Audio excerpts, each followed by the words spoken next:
మరియు మాతృదేవో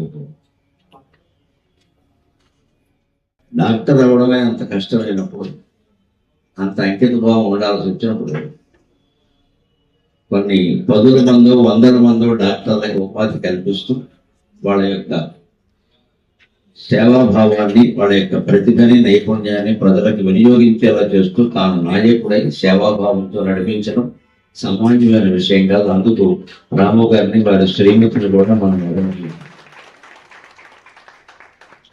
నాయకుడు అంటే ఎలా ఉండాలంటే మన శాస్త్రంలో చెబుతాం, ప్రసాదో నిష్ఫలం యస్య కోపస్యాపి నిరర్థకః నతం రాజా నమిచ్చంతి ప్రజాషండమస్త్రియః.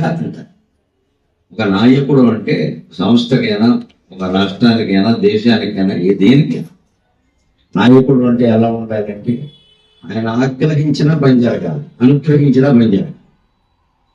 ప్రసాదం అంటే అనుగ్రహం, లేదు కోపం అంటే ఆగ్రహం. ఆయన ఆగ్రహించినా ఏమీ చర్య లేకుండా, ఆయన అనుగ్రహించినా ఏమీ కాకుండా ఉంటే నాయకత్వం ఎందుకు పనిలేక.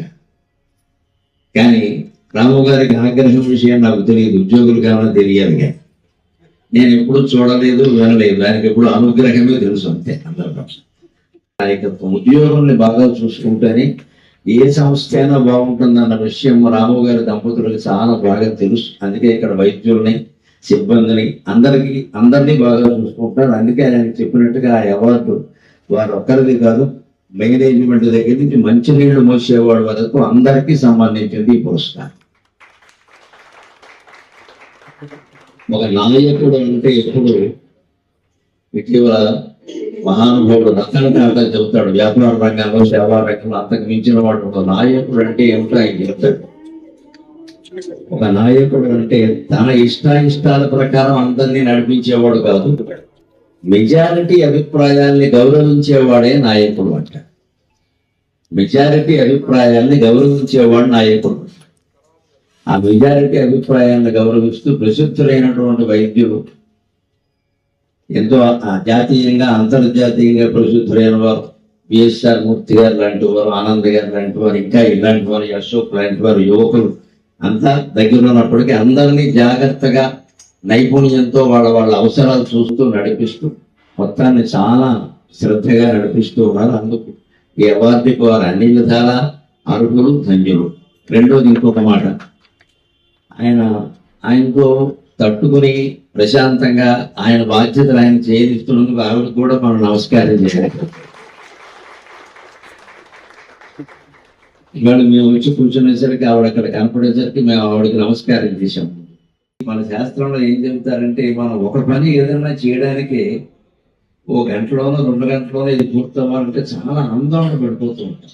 కానీ అనేక కార్యభారాలు నెత్తి మీద పెట్టుకుని ఒక మల్కాజిగిరిలో, కొంపేలలో, ఇంకా సైనికులలో శాఖోపశాఖలుగా విస్తరిస్తూ ఇతర రాష్ట్రాలకి, ఇతర దేశాలకు కూడా విస్తరిస్తున్న మనిషి ఎప్పుడూ ప్రశాంతంగా, ఆయన పెట్టుకున్నటువంటి బొట్టు ఎంత తేజోవంతంగా ఉంటుందో ఆయన ముఖం మొత్తం అంతే తేజోవంతంగా ఉంటుంది. తెలుసుకో, అంత ప్రశాంతంగా ఉండగలుగుతారంటే కారణం ఏమిటంటే మనం తెలుసుకుంటే బాగుంటుంది. నా బోటుగాడు దాన్ని చెప్పాలి.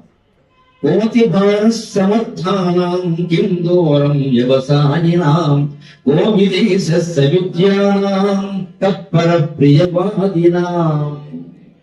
4 లక్షణాలు మనం అలవాటు చేసుకుంటే అంతా సాధించగలుగుతాం. కో అతిభారక సమర్థానం, సమర్థుడైన వాడికి ఏది బరువు కాదుట, అన్ని పనులు చేస్తాం. కిం దూరం వ్యవసాయం, కష్టపడి పనిచేసే అలవాటు ఉన్న వాడికి అమలాఫలానికి, అమెరికాకి తేడా ఏం తెలియదు. ఎక్కడికంటే అక్కడికే వాడతాడు, పనిచేస్తాడు. కష్టపడే అలవాటు ఉంది కదా, అందుకే పనిచేస్తాడు. విదేశ విద్యానం, బాగా విద్యావంతులు, విద్వాంసులు అయినటువంటి వాళ్ళకి స్వదేశము విదేశము లేదు, విద్వాన్ సర్వత్ర పూర్తిది. ఏ దేశమైనా పెడతాడో తన విద్యను ప్రదర్శిస్తాడు, అందరి చేత గౌరవాలు పొందుతాడు.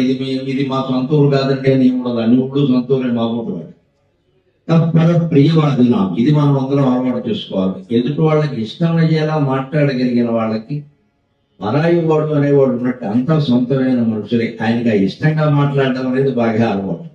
ఆయనతో ఒక 2 నిమిషాలు నువ్వు మాట్లాడాలంటే శత్రువు కూడా మిత్రుడు అయిపోతాడు, అనుమానం మీకు.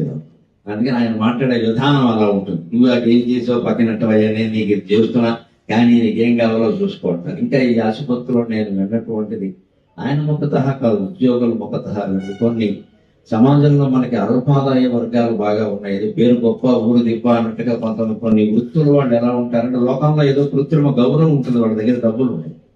అటువంటి వర్గాలకి ఇక్కడ ఉచితంగా వైద్యం చేస్తున్నామని చెప్పారు. చాలా సంతోషించాను నేను ఆ విషయం. చెప్పినప్పుడు ముఖ్యంగా సర్వేంద్రియాణ నయనం ప్రధానం అంటారు. నయనానికి వైద్యం చేయడం చాలా ముఖ్యం. ఎందుకంటే నయనం అంటే మీకు బహుశా కన్ను అని ఒక అర్థమే తెలుసు ఉండొచ్చు. అసలు తెలుగు సంస్కృతం తెలిసిన వ్యక్తిగా నేను దాన్ని అసలు అర్థం చెప్పాలి. నయనం అంటే కేవలం కన్ను అని అర్థం కాదు. నయ్యతీతే నయనం, నడిపించేది కన్ను. మనం కాళ్ళు లేనివాడు నడవలేడు అంటాం, పొరపాటు. కాళ్ళు లేనివాడు కూడా నడవచ్చు, కానీ కళ్ళు లేనివాడు నడవలేడు ఇంటి పరిస్థితులు. ఎందుకంటే నడిచేది కాదు కానీ నడిపించేది కన్నే కదా. రెండు కాళ్ళు బాగున్నా రెండు కళ్ళు లేవనుకోండి, ఏం నడుస్తాం? నడిపించేది కాదు. ఆ నడిపించేటువంటి అవయం కాబట్టి మన సంస్కృత సాహిత్యంలో సర్వేంద్రియాణం నయనం ప్రధానం. అటువంటి నయనం ప్రధానమైనటువంటి ఆసుపత్రిని నడుపుతూ ఎంత సేవాభావంతో ఉండడం చాలా కష్టం. ప్రియవాదిత్వం మరీ కష్టం. ఈ ఆసుపత్రిలో నాకు నచ్చిన విషయం, నేను నోరు విప్పితే నిజంగా రెండు విషయాలు ఖచ్చితంగా అందులో ఉంటాయి. ఒకటి దేవుడు, రెండు దేశం. దేశం అంటే మన భాషని ముందు కాపాడుకోవడం. వీళ్ళు కరపత్రం వేశారు. ఆ కరపత్రం చూస్తే నాకు అందులో రెండు మాటలు బాగా నచ్చాయి. క్యాటరాక్ట్ అని రాసి, ఆ ఆపరేషన్కి మేము ప్రసిద్ధి వహించాం, బాగా చేస్తాం, ఇది ఎవరైనా రాస్తాం. అయితే గ్లైకోమా ఇంకోటి ఉంది కదా, గ్లైకోమా, ఇవన్నీ ఇక్కడ ఏమేమో చేస్తారో అవన్నీ కరపత్రం వేశాను. నేను చూస్తే అన్ని ఇంగ్లీషు మాటలకి పక్కన బ్రాకెట్ లో తెలుగు మాటలు కూడా ఉన్నాయి. అందుకు నేను చాలా నాకు తెలియదు నిజంగా. క్యాటరాక్ట్ మోతి బిందు అంటారు ఇక్కడ తెలంగాణలో. మోతి బిందు అని రాశాను. ఇప్పుడు ఎంత గొప్ప పేరు ఉందయ్యా. అంటే కళ్ళలో ఒక బిందువులాగా ఏర్పడి మిగిలిన చూపుకి ఆటంకం కలిగించడం మోతి బిందువు అని తెలంగాణ పదజాలం. తెలంగాణ అయినా, ఆంధ్ర అయినా, రాయలసీమ అయినా తెలుగే కదా మోతి బిందు. అలాగే గ్లైకోమా టెస్ట్కి నీటి కాన్స్టబుల్ అని రాశారు. ప్రజలు ఏమంటారో ఆ భాషని కాపాడుకోవలసిన బాధ్యత మనందరి మీద ఉంటుంది. అందుకని ఇక్కడ ఉద్యోగుల్ని, వైద్యుల్ని నేను ఏం కోరుతున్నానంటే సవినయంగా ప్రజలతో మీరు మాట్లాడినప్పుడు క్యాటరాక్ట్ అనకండి, మోతి బిందేనే అనండి. వాడికి తెలియకపోతే క్యాటరాక్ట్ అనండి. అలాగే గ్లైకోమా అనకండి, నీటి కాన్స్టబుల్ అనండి. ఆ పదాలని కాపాడితే తెలుగుని కాపాడుకున్న వాళ్ళం అవుతాం. కరపత్రాల ద్వారా దాన్ని కాపాడుతున్నందుకు ఈ ఆసుపత్రి యాజమాన్యాన్ని నేను ప్రత్యేకంగా అభినందిస్తూ ఉన్నాను.